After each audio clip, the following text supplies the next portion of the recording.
Hello friends, exam hall के YouTube channel में आप सभी का स्वागत है। जितने भी विद्यार्थी क्लास 10 की तैयारी कर रहे हैं उन सभी विद्यार्थियों के लिए ये वीडियो काफ़ी महत्वपूर्ण है। इस वीडियो में हम लोग क्लास 10 मैथ के 20 महत्वपूर्ण क्वेश्चन डिस्कस करेंगे। 20 महत्वपूर्ण MCQ क्वेश्चन, ठीक है। तो चलिए वीडियो को बिना देरी करते हुए वीडियो को स्टार्ट करते हैं। तो देखिए, क्वेश्चन नंबर आपका पहला है। क्वेश्चन नंबर पहला में दिया गया है क्या, 15, 18 और 24 का लसा है, ठीक है। तो आप सभी लोग जानते होंगे लसा कैसा होता है, किस तरीके से किया जाता है। तो यदि देखिए लसा निकालने के लिए आपको करना क्या होगा, इन सभी संख्याओं से उस संख्या में क्या करना होगा, भाग देना होगा, ठीक है। लसा आपका निकल जाएगा। या तो फिर आप क्या कर सकते हैं, इन सभी का 15, 18 और 24 का अलग आप लसा निकालिए इस तरीके से कुछ, ठीक है। 15, 18 और 24 का लसा निकालेंगे तो आपका पूरा पूरा निकल के आएगा 360, यानी ऑप्शन नंबर आपका डी है जो वो करेक्ट हो जाएगा, ठीक है। आप निकाल लीजिएगा, मैं केवल डायरेक्ट आंसर बता रहा हूँ यहाँ पर, ठीक है। चलिए क्वेश्चन नंबर दूसरे को देखिए, ठीक। क्वेश्चन नंबर दूसरे देखिए, क्वेश्चन नंबर दूसरा क्या बोल रहा है, HCF 306, 657 इज इक्वल टू 9। मतलब कि ये 306 और 657 का HCF जो है 9 दिया गया है। एलसीएम इसी का पूछा है, यानी 306 और 657 का एलसीएम याद करना है। तो देखिए इस क्वेश्चन को आप लोग कैसे हल करेंगे, तो देखिए समझिएगा। यहाँ पर आपको यहाँ पर पहली संख्या दिया गया है कितना, पहली संख्या दिया गया है 306 दिया गया है। दूसरी संख्या दिया गया है कितना, 657 दिया गया है। और HCF दिया गया है कितना, HCF बराबर 9 दिया गया है।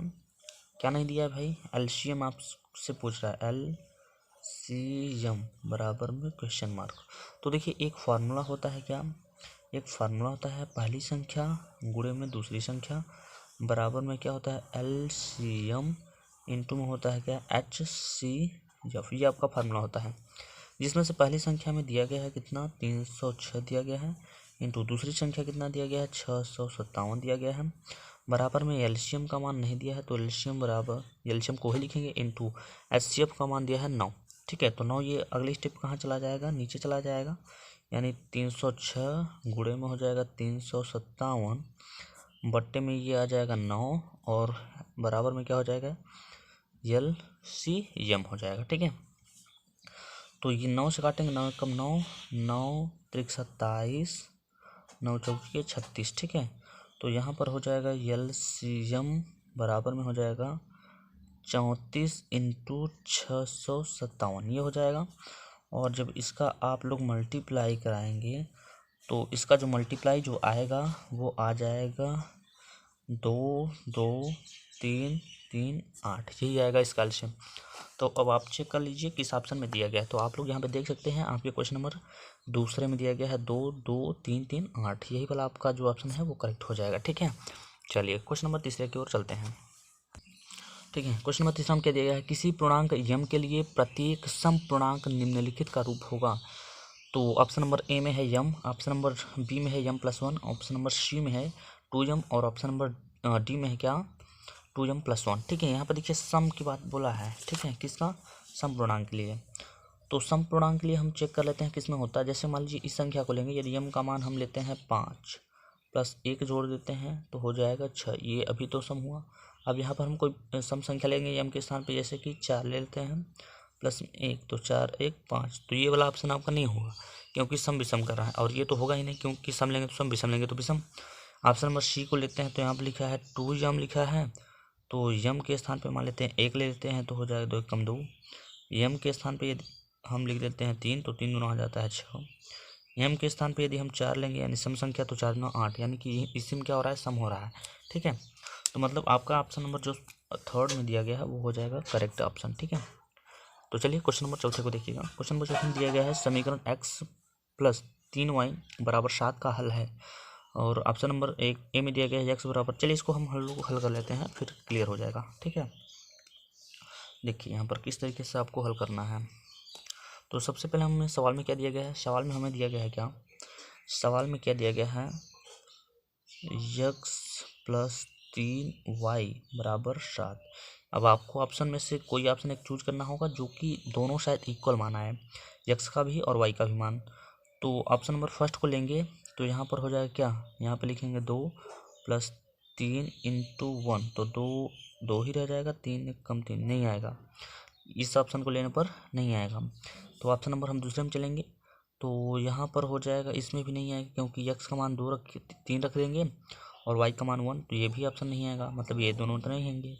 ठीक है, ऑप्शन नंबर थर्ड को चेक करेंगे तो x की वैल्यू यहाँ पर दिया गया है 1 प्लस 3 इंटू वाई की वैल्यू यहाँ पर दिया गया है 2, तो 1 प्लस 3 दूना 6 हो जाएगा और 6 एक जोड़ देंगे तो 7 हो जाएगा। मतलब आपका ऑप्शन नंबर जो सी में दिया गया है वो आपकी कंडीशन को फॉलो कर रहा है, यानी ऑप्शन नंबर आपका जो सी है वो करेक्ट हो जाएगा। ठीक है, चलिए क्वेश्चन नंबर चलते हैं। आप क्वेश्चन नंबर 5वें की ओर चलते हैं भाई, क्वेश्चन नंबर 5 की ओर चलते हैं। तो क्वेश्चन नंबर 5 क्या बोल रहा है, बिंदु -6, 8 की मूल बिंदु से दूरी ज्ञात कीजिए। ठीक है, तो मूल बिंदु से जब भी दूरी आपसे पूछेगा तो इसका एक फार्मूला होता है मूल बिंदु से दूरी के लिए, पहली संख्या का वर्ग यानी x का वर्ग -6 का वर्ग हो जाएगा। ठीक है, -6 का वर्ग और प्लस में ये दूसरी संख्या यानी कि y का वर्ग, y मतलब कि 8 का वर्ग हो जाएगा। ठीक है, तो जब इसका आप वर्ग करेंगे तो 6 का हो जाएगा 36, ठीक, 8 अट्ठाई हो जाएगा 64, जब इसको जोड़ेंगे तो अब ये आ जाएगा 100, और 100 जो है ये कितने का वर्ग है, 10 का वर्ग है। ठीक है, यानी आपका ऑप्शन नंबर जो बी दिया गया है वो क्या हो जाएगा, करेक्ट हो जाएगा। ठीक, चलिए क्वेश्चन नंबर 6वें को देखिएगा भाई, क्वेश्चन नंबर 6वें को देखिएगा। क्वेश्चन नंबर 6 में बोल रहा है, क्या बोल रहा है, समीकरण 2x² प्लस kx प्लस 3 बराबर 0 के मूल बराबर हैं तो k का मान ज्ञात कीजिए। ठीक है, तो देखिए इस क्वेश्चन को हम लोग कैसे हल करेंगे। तो सबसे पहले हमारा जो भी दिया गया है यहाँ पर, इसमें हम a b और c का मान निकाल सकते हैं, यानी कि a बराबर हो जाएगा क्या, ये जब हम कंपेयर कराते हैं तो x कट जाता है तो a का मान निकल जाएगा यहाँ से 2। ठीक है, और b का मान कितना निकलेगा, b का मान हमारा निकल जाएगा k, और c का मान कितना निकलेगा, इतना। देखिए यहाँ पर बोल रहा है मूल बराबर होंगे, मैंने बताया आपको जब मूल बराबर है तब d का मान लिखा जाता है 0। ठीक है, तो आपको k का मान ज्ञात करना है तो फार्मूला लगाएंगे, क्या फार्मूला लगाएंगे आप लोग, d बराबर b² माइनस 4ac। तो d के मान पे हमें 0 दिया है, b का मान कितना दिया है, k दिया है, तो लिखेंगे यहाँ पर k² माइनस 4 इंटू a की वैल्यू दिया गया है कितना 2 इंटू सी का वैल्यू कितना दिया गया है 6 दिया गया। ठीक, तो 0 बराबर में हो जाएगा यहाँ पर k² माइनस 2 चौके 8, 8 और 3 24 हो जाएगा। ठीक है, 24 हो जाएगा और 24 को हम पंचांतर करेंगे तो यहाँ पर हो जाएगा k² बराबर में ये हो जाएगा 24। ठीक, अब इसका जो वर्ग है इसका हटाएंगे यहाँ से, तो वर्ग जब हटाएंगे तो यहाँ पर लग जाएगा क्या, रूट लग जाएगा, रूट में 24 हो जाएगा। ठीक, और ये हो जाएगा कितना कितना हो जाएगा भाई, ये हो जाएगा आपका, इसका जब आप लोग फैक्टर करेंगे, जब इसका फैक्टर करेंगे तो 2√6 निकल के आएगा। अब आप समझ नहीं पाएंगे ये कहाँ से आ गया भाई, तो जब 24 का आप लोग फैक्टर करेंगे तो 2 से कटेंगे ये 12 बार में कटेगा, फिर 2 से कटेंगे ये 2 से 6 बार में कटेगा, फिर 2 से काटेंगे तो ये 3 बार में कटेगा, फिर 2 से काटेंगे, ओ सॉरी 2 से नहीं 3 से काटेंगे 1 बार में कटेगा। तो यहाँ पर एक जोड़ा जो मिलता है उसको हमने बाहर निकाल लिया है, और 2 और 3 का जोड़ा नहीं मिला तो 3 दूना यहाँ पर 6 हो जाएगा। ठीक है, अब चेक कर लेते हैं किस ऑप्शन में हमारा दिया गया है 2√6, तो ऑप्शन नंबर सी में दिया गया है 2√6, यानी ऑप्शन नंबर आपका जो सी है वो करेक्ट हो जाएगा। चलिए क्वेश्चन नंबर 7 को देखिएगा भाई, क्वेश्चन नंबर 7 में क्या बोल रहा है, sin² theta into sec² theta का मान होगा। ठीक है, तो देखिए sin² थीटा को अभी आप ज्यों का त्यों लिखिए, यानी sin² थीटा को ज्यों का त्यों इंटू ये जो sec² थीटा है इसे हम लिख सकते हैं 1/cos² थीटा। तो साइन का जो है ऊपर मल्टीप्लाई करेंगे तो यहाँ पर हो जाएगा sin² थीटा, बटे में कास का मल्टीप्लाई करेंगे तो यहाँ पर हो जाएगा cos² थीटा। साइन बाई कास बराबर क्या होता है, tan² थीटा हो जाता है। तो आपके ऑप्शन नंबर में कौन से ऑप्शन नंबर दिया गया है, आपके ऑप्शन नंबर ए में दिया गया है tan² थीटा, यानी आपका tan² थीटा जो है वो करेक्ट हो जाएगा। ठीक है, चलिए क्वेश्चन नंबर 7वें की ओर 8वें की ओर चलते हैं। ये है आपका क्वेश्चन नंबर 8वां। क्वेश्चन नंबर 8वां बोल रहा है, त्रिज्या r वाले वृत्त के उस वृत्तखंड का क्षेत्रफल ज्ञात कीजिए। ठीक है, जिसका कोण थीटा हो। ठीक है, ऑप्शन नंबर ए में दिया गया है, क्या दिया गया है, θ/180 डिग्री इंटू 2πr, और ऑप्शन नंबर बी में है θ/180 into πr²। Option number C में है θ/360 इंटू 2πr। ठीक है, और ऑप्शन नंबर डी में है क्या, θ/720 इंटू 2πr²। ठीक है, तो आप सभी लोग ये क्वेश्चन पढ़ते ही आपको समझ में आ जाएगा कि सर इसमें तो कुछ ऑप्शन हमें दिया ही नहीं है, क्योंकि हम तो जानते हैं त्रिज्यखंड का फार्मूला जो होता है वो होता है 360 इंटू पाई आर स्क्वायर, ये फार्मूला होता है। लेकिन ये विकल्प में तो दिया गया नहीं, ठीक है। देखिए विकल्प में एक विकल्प दिया गया है, यहाँ पे देखिए 2 से काटना होगा, 2 से काटेंगे तो ये 36 बार में आपका कट जाएगा, यानी 360 बार में, यानी ऑप्शन नंबर आपका जो सी है, डी है, वो करेक्ट हो जाएगा। यहाँ पे थोड़ा सा फार्मूले में घुमा कर दिया था, आप लोग घूम गए, ठीक है, यानी ऑप्शन नंबर आपका जो है डी करेक्ट हो जाएगा।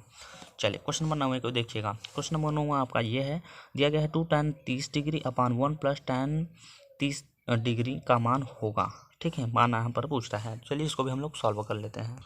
देखिए क्वेश्चन नंबर 9 में जो दिया गया है, चलिए इसको हम हल कर लेते हैं। वैसे क्वेश्चन काफ़ी इजी है। तो यहाँ पर दिया गया है 2 दिया गया है, तो 2 को लिख लेते हैं पहले। 2 इंटू tan 30 अंश का मान होता कितना है, तो tan 30 अंश का मान होता है 1/√3 होता है, ये होता है। प्लस है, प्लस लिखिए, और यहाँ नीचे भी tan 30 अंश का मान है, तो tan 30 अंश का मान कितना होता है, 1/√3 में होता है 3, और इसका यहाँ पर वर्ग है तो वर्ग लगा लेते हैं, ठीक है। चलिए देखिए 2 का मल्टीप्लाई 1 में करा देंगे तो यहाँ पर हो जाएगा 2 1 कम 2, और बटे में क्या हो जाएगा, बटे में हो जाएगा √3, ठीक है। 1 का 1 ही रहेगा, 1 कवर करेंगे तो यहाँ पर 1 और 3 का वर्ग हो जाएगा कितना, 3 हो जाएगा, क्योंकि यहाँ पर रूट में है इसलिए, ठीक है। अगले स्टेप पे क्या करेंगे, 2/रूट में हो जाएगा यहाँ पर √3, 3 का मल्टीप्लाई करेंगे इसमें तो 3 1 कम 3 और 1 हो जाएगा 4, और नीचे क्या आ जाएगा, नीचे आ जाएगा 3, ठीक है। ऊपर के वैल्यू हम क्या करेंगे, अभी ज्यों कहते हैं लिखेंगे, यानी 2/√3 हो जाएगा, ठीक, इंटू ये जो 3 है ये चला जाएगा ऊपर, और ये 4 है नीचे आ जाएगा, ठीक, कुछ इस तरीके से हो जाएगा। तो इतना होने के बाद अब देखिए आपको करना क्या है। देखिए इसके बाद क्या होगा, यहाँ से 2 से काटेंगे, 2 1 कम 2, यहाँ पर कटेगा 2 दूना 4, ठीक है। तो 3 का गुणा जब 1 में करें तो यहाँ पर हो जाएगा 3 1 कम 3, बटे 2 का गुणा √3 में करेंगे तो हो जाएगा 2√3, ठीक है। यहाँ से हम लोग करेंगे परमेयीकरण, यानी कि √3 का मल्टीप्लाई ऊपर भी करेंगे और नीचे भी करेंगे, ठीक। तो यहाँ पर हो जाएगा क्या, 3√3 बटे इसका इसमें गुणा करेंगे तो हो जाएगा कितना, 3 हो जाएगा, और 3 गुणा कितना हो जाएगा, यहाँ पर हो जाएगा 6, काटेंगे तो 3 1 कम 3 और 3 दूना 6 हो जाएगा, ठीक। तो निकल के आ गया कितना, √3/2। √3/2 जो है वो किस अंश का मान होता है, अब आपके ऑप्शन में हम लोग चेक कर लेते हैं। तो आप सभी लोगों को पता होगा कि sin 60 अंश का मान जो होता है वो √3/2 होता है, यानी ऑप्शन नंबर का जो ए दिया गया वो करेक्ट हो जाएगा, ठीक है। चलिए क्वेश्चन नंबर 10 की ओर चलते हैं। क्वेश्चन नंबर 10 की ओर चलते हैं। क्वेश्चन नंबर 10 के लिए गया है, इसको भी हम लोग समझ लेते हैं। चलिए तो यहाँ पर दिया गया है 3 cot A बराबर 4 दिया गया है। तो ये जो 3 है इसको हम नीचे भेजेंगे तो यहाँ पर हो जाएगा cot A बराबर 4 बटे में 3 दिया गया है, ठीक है। चलिए अब इतना करने के बाद हमें एक त्रिभुज की आवश्यकता होगी यहाँ पर, तो त्रिभुज बना लेते हैं, नाम देते हैं A B और C, ठीक है।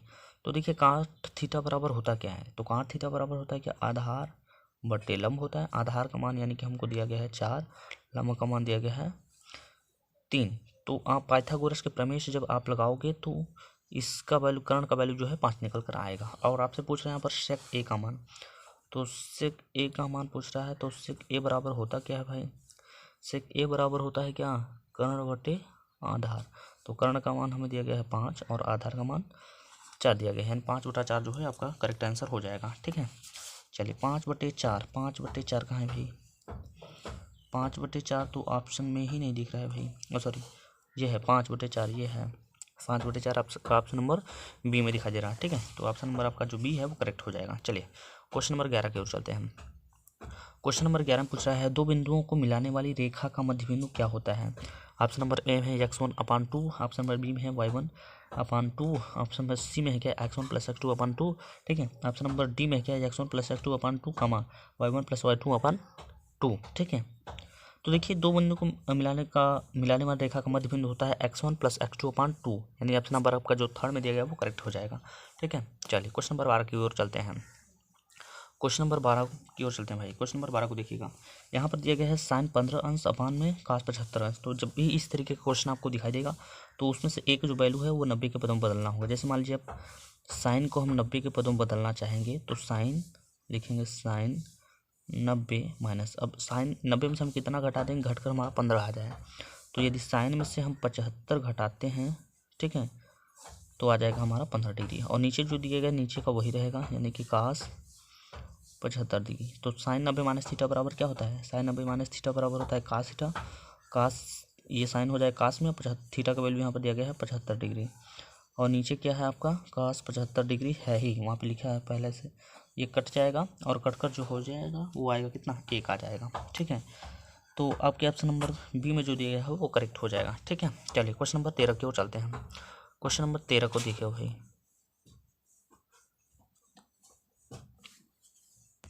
ठीक है। चलिए क्वेश्चन नंबर तीसरे की ओर चलते हैं। क्वेश्चन नंबर तीसरा में दिया गया है समीकरण 3x² माइनस 2x प्लस 1/3 बराबर 0 का व्यक्तिगत रूप होगा, ठीक है।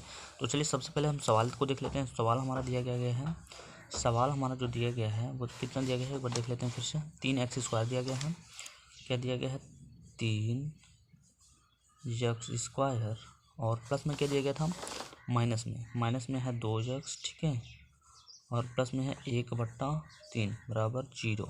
क्या ज्ञात करना है, विभक्ति कर ज्ञात करना है। तो विभक्ति कर ज्ञात करने के लिए हमें क्या पता होना चाहिए, ABC का मान पता होना चाहिए। तो हम जब तुलना कराएंगे तो A का मान जो है हमारा 3 निकल के आ जाएगा यहाँ से, और B का मान जो है वो निकल के आएगा -2, और C का जो वैल्यू निकल के आएगा वो निकल के आएगा 1/3, ठीक है। तो देखिए विभक्ति कर ज्ञात करने के लिए हमें क्या पता होना चाहिए, फार्मूला उसका पता होना है। तो फार्मूला होता क्या है, D बराबर होता है B² माइनस में 4AC, ये फार्मूला होता है, ठीक है। तो जिसमें से B का मान हमें कितना पता है, B का मान पता है हमें 2, तो -2 का वर्ग कर देंगे। माइनस में क्या है 4 है इंटू A की वैल्यू कितना है 3 है, इंटू C की वैल्यू कितना है 1/3 है। तो 3 से 3 यहाँ पर कैंसिल भी हो जाएगा, ठीक है। तो 2 का वर्ग यहाँ पर करेंगे तो 2 वर्ग 4, और -4 एक कम यहाँ पर हो जाएगा 4, 4 में से 4 गया तो कितना आ गया 0 आ गया, ठीक है। तो अब हम लोग चेक कर लेते हैं आपके ऑप्शन में 0 दिया है कि नहीं दिया है, ठीक है। तो आप देख सकते हैं आपके ऑप्शन नंबर 4 में दिया गया है 0, यानी आपका ऑप्शन नंबर 4 जो है वो करेक्ट हो जाएगा। तो चलिए क्वेश्चन नंबर 14 की ओर चलते हैं। ये है आपका क्वेश्चन नंबर 14। क्वेश्चन नंबर 14 में क्या दिया गया है, 3,4,6 तथा x का समांतर माध्य 5 है, तो x का मान ज्ञात कीजिए। काफ़ी इजी क्वेश्चन है, इसको भी हम लोग सॉल्व कर लेते हैं, ठीक है। चलिए समझिएगा यहाँ पर। तो देखिए समांतर माध्य निकालने के लिए हम करते क्या हैं, तो पहले समांतर माध्य बराबर होता है क्या, या फिर बोल सकते हैं माध्य बराबर जितने भी संख्या होते हैं सभी का हम क्या करते हैं, योग कर देते हैं। तो यानी कि योग का कहने का मतलब कि 3 + 4 + 6 और प्लस में ये वाला हो जाएगा क्या, x, ठीक है। और बटे में क्या करते हैं, जितनी संख्या है सबको जोड़कर नीचे लिख देते हैं। तो 1 2 3 4 है तो 4 लिख देंगे नीचे, ठीक है। और माध्य में दिया गया कितना, माध्य में 5 दिया है, तो लिखेंगे यहाँ पर 5 बराबर, इसको सभी को जोड़ लेते हैं, ठीक है। तो 4 3 7, 7 6 हो जाता है कितना 13, ठीक है। और प्लस में x अपान में 4। तो यहाँ पर एक मान की तिरछा हम क्या कर देते हैं, गुणा। तो 5 चौके हो जाएगा, यहाँ पर हो जाएगा कितना 20 हो जाएगा, बराबर में हो जाएगा 13 और प्लस में x। 13 को जब पंचांतर करेंगे तो यहाँ पर हो जाएगा 20 माइनस में 13 बराबर में हो जाएगा x। तो 20 में से आपका 13 जब जाएगा तो आएगा घटकर कितना 7 आ जाएगा। अब देख लीजिए आपके ऑप्शन नंबर कौन से ऑप्शन नंबर में दिया गया है। तो आपके ऑप्शन नंबर जो सी है उसमें दिया गया है 7, यानी ऑप्शन नंबर आपका जो सी है वो करेक्ट हो जाएगा, ठीक है। चलिए क्वेश्चन नंबर 15 को देखिए। क्वेश्चन नंबर 15 में दिया गया है, दो समरूप त्रिभुजों की भुजाएं 4:9 के अनुपात में है। इन त्रिभुजों के क्षेत्रफलों का अनुपात ज्ञात कीजिए, ठीक है। तो देखिए फार्मूला आपका होता क्या है, फार्मूला जो होता है वो त्रिभुजों की क्षेत्रफलों का अनुपात, यानी त्रिभुज की क्षेत्रफल का अनुपात बराबर होता है, त्रिभुज के क्षेत्रफल का अनुपात बराबर में होता है क्या है, दो समरूप त्रिभुजों की भुजाओं के अनुपात का वर्ग। तो भुजा हमारा कितना दिया गया है, भुजा 4 दिया गया है और ये 9 दिया गया है। अनुपात के रूप में लिखना है तो इसको ऐसे भी हम लिख सकते हैं। तो इसका जब वर्ग करेंगे तो ये हो जाएगा 4 का वर्ग हो जाएगा 16 अनुपात 9 का वर्ग कितना हो जाएगा 81 हो जाएगा। यानी कि 16 अनुपात 81 वाला जो ऑप्शन होगा वो हमारा करेक्ट हो जाएगा। तो 16 अनुपात 81 का जो ऑप्शन है वो है ऑप्शन नंबर आपका जो डी है वही है, ठीक है। चलिए क्वेश्चन नंबर 16 को देखिए भाई। क्वेश्चन नंबर 16 को देखिएगा। क्वेश्चन नंबर 16 बोल रहा है यदि 3D = 90 डिग्री तो cos थीटा का मान ज्ञात कीजिए, ठीक है। चलिए इसको भी हम लोग देख लेते हैं भाई। तो देखिए सबसे पहले हमें थीटा की वैल्यू यहाँ से ज्ञात करना होगा। तो कैसे ज्ञात करते हैं, तो यहाँ पर लिखेंगे 3 theta is equal to 90 degree. तो थीटा का वैल्यू निकालने के लिए क्या करेंगे, 3 से काटेंगे, 3 से कितनी बार में कटेगा, 30 बार में कट जाएगा। ठीक है, यानी कि थीटा का वैल्यू हमें पता चल गया। तो कास थीटा का वैल्यू हमें पूछ रहा है, कास थीटा, थीटा का स्थान पे कितना आ गया, 30 डिग्री, यानी कास 30 अंश का मान होता है कितना, तो कास 30 अंश का जो मान होता है वो होता है √3/2 होता है। ठीक है, तो आपके ऑप्शन नंबर में जो बी दिया गया है वो करेक्ट हो जाएगा। ठीक है, चलिए क्वेश्चन नंबर 17 की ओर चलते हैं भाई। क्वेश्चन नंबर 17 में बोला है 2 बिंदु यानी 4,6 और ये 8,2 के बीच के बिंदु की बीच की दूरी आपसे पूछ रहा है यहाँ पर। तो चलिए इसको भी हम लोग सॉल्व कर लेते हैं। तो आप सभी लोग को पता होगा दो बिंदु के बीच की दूरी निकालने के लिए फार्मूला क्या होता है। देखिए, दो बिंदु के बीच की दूरी के लिए हमारा एक फार्मूला होता है। कौन सा फार्मूला होता है भाई, x2। सबसे पहले इसको मान लीजिए, ये है आपका x1, ये है आपका y1, ये है x2 और ये है y2। ठीक है, तो फार्मूला आपका होता है x2 होता है। तो x2 का मान हमारा दिया गया कितना, 8 दिया गया है, माइनस x1 का मान कितना है, तो 4 है, तो इसका हम क्या कर देंगे वर्ग, प्लस में क्या होता है y2 होता है, तो y2 का मान कितना है, 2 है, माइनस y1 का मान कितना है भाई, तो y1 का मान है 6। ठीक है, तो इसका हम क्या कर देंगे वर्ग, डिस्टेंस निकालना है भाई। तो 8 में से 4 गया तो यहाँ पर बचेगा 4 और 4 का वर्ग हो जाएगा जो भी होगा। 2 में से तो 6 नहीं घटेगा, तो 6 में से 2 घटा दीजिए, कितना बचेगा, माइनस में यहाँ पर 4 बचेगा। ठीक है, तो 4 का वर्ग होता है 16 और इस 4 का वर्ग 16, दोनों को जोड़ेंगे तो हो जाएगा कितना, 32 हो जाएगा। ठीक है, 32 हो जाएगा। अब इसको फैक्टर के रूप में तोड़ेंगे तो कितना टूट कर, जब इसको आप लोग फैक्टर करेंगे तो इसका जो फैक्टर जो है निकल के आएगा 4√2, यानी 4√2, यानी 4 का वर्ग 16, 16 9 32 हो जाएगा। यानी ऑप्शन नंबर आपका जो 4√2 वाला होगा वो करेक्ट हो जाएगा। ठीक है, तो चलिए चेक कर लेते हैं किस में दिया गया है। तो 4√2 आपके पहले ही ऑप्शन में दिया गया है, यानी ऑप्शन नंबर आपका ए है जो करेक्ट हो जाएगा। ठीक है, चलिए क्वेश्चन नंबर 18 की ओर चलते हैं। क्वेश्चन नंबर 18 में क्या बोल रहा है, 7,5, 3, 7, 7, 1, 7 का बहुलक है। तो आप सभी लोगों को मैंने पिछली वीडियो में बता दिया बहुलक का मतलब क्या होता है। बहुलक उसे बोलते हैं जो संख्या ज़्यादा बार रिपीट होता है, यानी जो ज़्यादा बार पूछा गया हो। जैसे कि मान लीजिए यहाँ पर 7 एक बार यहाँ पर है, एक बार यहाँ पर है, एक बार यहाँ पर है और एक बार यहाँ पर, तो 7 ही ऐसी संख्या है जो कई बार यहाँ पर रिपीट हुआ है। तो अर्थात आप यही आपका जो है बहुलक हो जाएगा। बहुलक क्या होगा, 7 हो जाएगा। यानी आप ऑप्शन नंबर जो बी दिया गया है वो करेक्ट दिया गया भाई। ठीक है, चलिए यहाँ पर आपको दिया गया है उस क्वेश्चन नंबर 19 में उस वृत्त की परिधि ज्ञात कीजिए जिसकी त्रिज्या कितना है, 14 सेंटीमीटर है। ठीक है, तो सबसे पहले आपको पता होना चाहिए वृत्त की परिधि का फार्मूला क्या होता है। तो वृत्त की जो परिधि का फार्मूला होता है वो होता है 2πr होता है, जिसमें से हमें त्रिज्या यानी कि r का मान दिया गया है 14 दिया गया है। तो 2 लिखिए, इंटू पाई का मान कितना होता है 22/7 हो जाएगा, इंटू त्रिज्या की वैल्यू दिया गया है कितना 14, 7 से काटेंगे 7 दूना 14 हो जाएगा, 22 दूना होता है 44, 44 दूना कितना हो जाएगा 88 हो जाएगा। ठीक है, कितना हो जाएगा 88, यानी ऑप्शन नंबर आपका जो सी है वो करेक्ट हो जाएगा। ठीक है, चलिए इस वीडियो का लास्ट क्वेश्चन नंबर 20 को देखिएगा भाई। इस क्वेश्चन को आप लोग समीकरण के द्वारा आपको हल करना है। इसमें बोला गया है समीकरण x + y = 4 तथा x - y = 0, तो x और y का मान ज्ञात कीजिए। ठीक है, तो ऑप्शन से ही रिलेट कर सकते हैं। देखिए x इसको और इसको जोड़ने पर 4 आना चाहिए, तो ये तो ऑप्शन नहीं है, ये तो ऑप्शन नहीं है, क्योंकि 4 4 8 हो जाएगा यहाँ पर।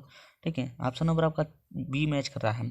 2 और 2 जोड़ेंगे तो 4 हो जाएगा, 2 में से 2 यहाँ पर मान लीजिए है, यहाँ पर 2 लिखते हैं 2 और 2 में से 2 घटाएंगे तो ये 0, यानी ऑप्शन नंबर आपका जो बी है वो करेक्ट हो जाएगा, क्योंकि यही एक ऐसा ऑप्शन है जो आपकी कंडीशन को जो है फॉलो कर रहा है और कोई ऑप्शन जो है आपका फॉलो नहीं करेगा, यानी ऑप्शन नंबर आपका जो भी है वो करेक्ट हो जाएगा। आई होप आप सभी को 1 से लेकर 20 तक के जो क्वेश्चन हैं काफ़ी अच्छे लगे होंगे। आपका जो स्कोर रहा, यानी कि जो आप इसको जितने आप लगा पाएंगे उन सभी क्वेश्चनों को जितना आपका करेक्ट होगा, जितना इनकरेक्ट होगा वो सभी कमेंट बॉक्स में जो है बता दीजिएगा। ठीक है, तो चलिए इस वीडियो में बस इतना ही, मिलते हैं नेक्स्ट वीडियो में, तब तक के लिए जय हिंद, जय भारत।